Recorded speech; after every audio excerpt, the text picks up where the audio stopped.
안녕하세요. 한자 이야기, 낱말 이야기 27번째 시간입니다. 이 시간에는 좀 우리가 잘 쓰지 않는 낱말, 어떻게 보면 배울 필요도 없는, 알 필요도 없는 그런 낱말이지만 여러분께 한번 소개해드리고 싶은 낱말이 있어서 이 시간 얘기를 좀 해보겠습니다. 자, 백추라는 낱말입니다. 아마 들어보신 적이 아마 거의 없으리라 생각이 되고요. 국어사전에도 잘 안 나오는 낱말이고요. 제가 인터넷 검색을 해보니까 인터넷에는 나오는 것 같습니다. 네. 이 낱말이 어떤 것인지 한번 좀 이따 한번 소개를 해드리겠습니다. 이것과 관련해서 우리가 오행이라는 것이 있죠. 목, 화, 수, 금, 토. 물론 여기에는 오행이 순서대로 되어 있지 않습니다만 5가지의 어떤 우리 만물을 이루는 근본 원소라고 할 수 있는 것이죠. 목, 화, 수, 금, 토. 그래서 왜 그걸 오행이라고 하느냐 하면 행은 이렇게 간다는 얘기죠. 간다는 것은 돌아다닌다, 순환한다. 이 오행이 서로서로 상극, 상생 이런 관계로 이렇게 순환한다 해서 오행, 갈행자를 쓰는 모양입니다. 저는 사실 오행에 대해서는 잘 모르는, 음양과 오행에 대해서는 잘 모릅니다. 그래서 거기에 대해서 말씀드리려고 하는 것은 아니고 낱말에 대해서 몇 가지 설명을 드리려고 합니다. 자, 오행은 여러 가지 우리 동양 사상의 어떤 사물이나 어떤 여러 가지 일과 관련을 짝을 다 지어놨어요. 그래서 오행을 기준으로 해서 어떤 방위다, 색깔이다, 계절이다, 동물이다, 오상이다 이런 것과 다 연결을 다 시켜놨어요. 우리가 이걸 관심이 있는 분은 공부를 하시면 더 잘 알겠습니다만 저 같은 경우는 크게 이렇게 관심은 가지지 않습니다. 그렇지만 몇 가지는 알아둬도 괜찮지 않을까 하는 그런 것이 있습니다. 그 중에서 하나가 방위입니다. 방위. 동서남북 중 이게 5방위라고 할 수 있죠. 동서남북 우리가 자주 쓰는 말이고 그리고 5개의 방위니까 가운데를 중앙이라고 할 수 있습니다. 그것은 오행은 동은 동쪽은 나무와 관련이 있다 이렇게 되지만 저도 그까지는 별로 그렇게 신경 써서 이렇게 생각하지 않습니다. 단지 동쪽은 파란색, 청색, 서쪽은 흰색, 남쪽은 적색, 북쪽은 흑색, 가운데는 황색 이렇게 이 정도는 우리가 알아둘 필요도 있다 그런 생각이 듭니다. 그리고 계절은 동은 춘이고 서는 가을, 추, 남쪽은 여름, 하, 북쪽은 겨울, 동하고 이렇게 관련이 있다. 가만히 생각해보면 우리가 알 수 있어요. 네.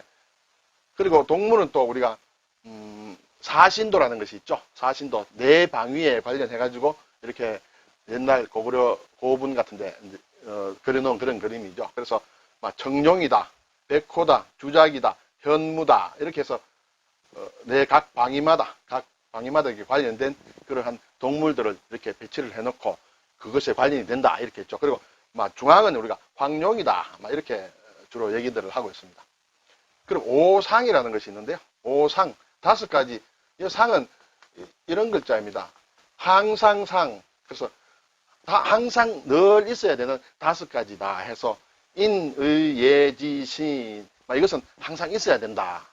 이렇게 해서 저도 고등학교 때인가 이거부터 외워서 아직까지도 외우고 있습니다. 오상이라는 것은 깊은 뜻은 잘 모르지만 나름대로 오상은 인이, 예지, 신이다.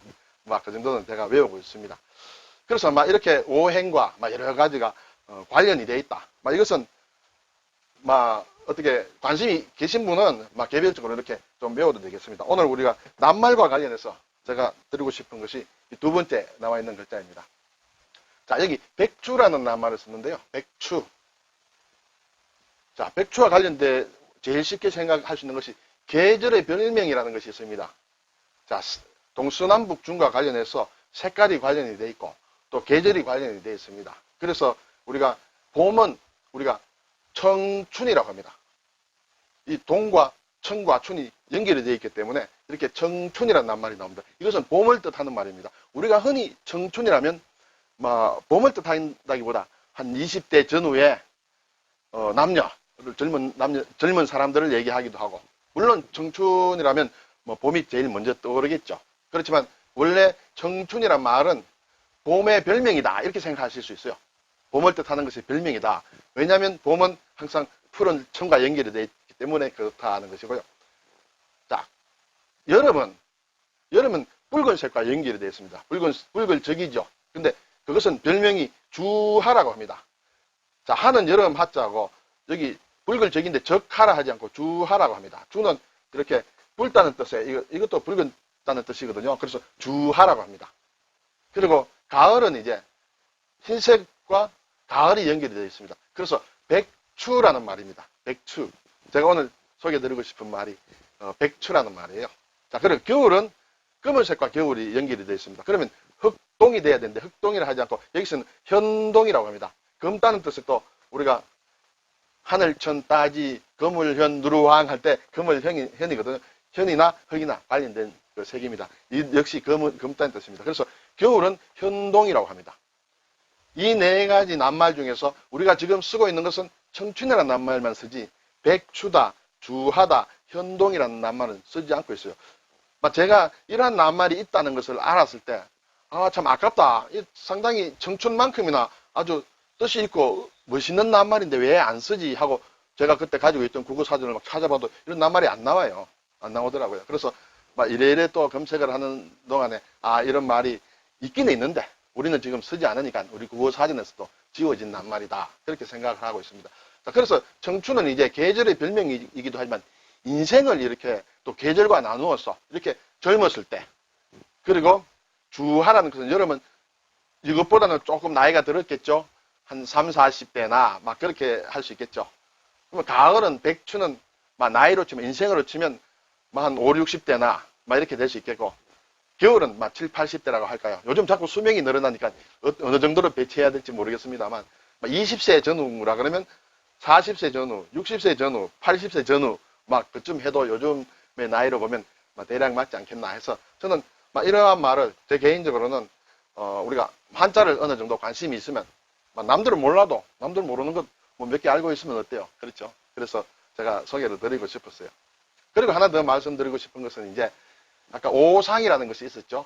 오상과 방위와 이렇게 연결이 돼요. 동서남북중하고 인이, 예지, 시인이 연결이 돼요. 그래서 우리가 흔히 접할 수 있는 낱말 중에는 서울에 가면 사대문이 있죠. 사대문과 관련해서 이름이 그렇게 지어졌어요.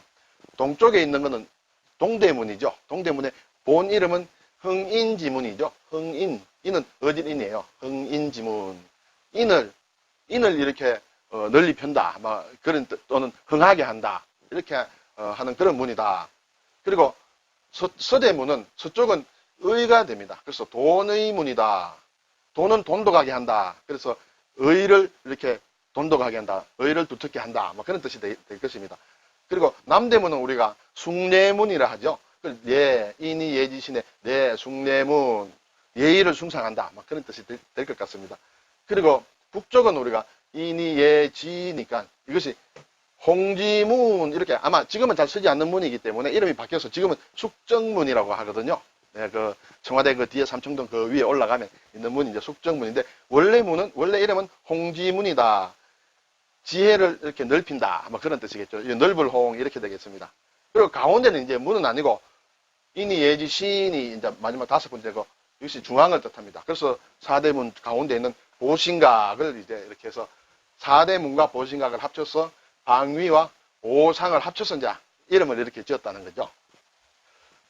근데 여기서 좀 특별한 거는 사실은 흥인지문만 4자로 돼 있죠. 4자로 돼 있고 나머지는 다 3자로 돼 있죠. 그것이 하나 특색이고 그 현판이 있는데 현판이 다 가로로 돼 있는데 숭례문만 세로로 돼 있죠. 어디선가 역사나 이런 데 관심 계신 분은 다 알고 계시리라 생각이 됩니다. 이 숭례문은만 세로로 이렇게 숭례문 그리고 동대문은 흥인지문 이렇게 4개로 되어 있습니다. 관심 계신 분은 한번 인터넷 찾아보셔도 좋을 것 같습니다. 이것은 왜 이렇게 4개로 되어 있느냐? 그 동대문의 그 지반이 약하기 때문에 그 지반을 이렇게 도두고 보호한다는 그런 뜻에서 아마 글자가 더 들어간 걸로 알고요. 이 숭례문은 현판이 세로로 세워진 것은 경복궁에 옛날에 자주 화재, 불이 자주 나가지고 왜 그러냐? 음양으로 보니까 서울의 남산이 이렇게 화기가 있는 산이다. 화기가 있는 산이다. 그래서 남산에서 경복궁이 마주 보이다 보니까 이렇게 화기가 자꾸 뻗어서 불이 났다. 그래서 그러면 불을 어떻게 하면 음양오행으로 줄일 수 있느냐, 불을 막을 수 있느냐 하니까 경복궁 앞에다가 물을 뜻하는 해태상을 세우면 된다 해서 해태상을 2개 세웠다는 거죠. 해태상을 세웠는데 가운데 숭례문이 가로막고 있어서 남산과 이 해태가 이렇게 가로막혀서 효과가 없는 거예요. 그래서 현판을 세우면 이제 혜태가 남산을 바라보면서 화기를 이게 물로 이렇게 막았다. 뭐 그런 얘기를 제가 옛날에 군에 가 있을 때 서울 출신의 그 군 친구한테서 그런 얘기 들은 게 아직도 생각이 납니다. 조금 잘못됐는지도 모르겠습니다만 아마 대략 맞을 것 같습니다. 어쨌든 이렇게 해서 이러한 낱말, 우리가 청춘만 쓰지만은 백추나 주하나 현동이라는 말도 글쎄요, 한자말을 쓰지 않는 것이 좋을지 어떨지 몰라도 청춘을 쓴다면 이런 것도 한 번씩 어떻게 좀 써보는 것도 어떠냐. 모르는 사람 모르더라도 아는 사람은 마음속으로 이 정도는 알아도 괜찮지 않겠느냐 해서 제가 설명을 드려보았습니다. 네, 들어주셔서 감사합니다.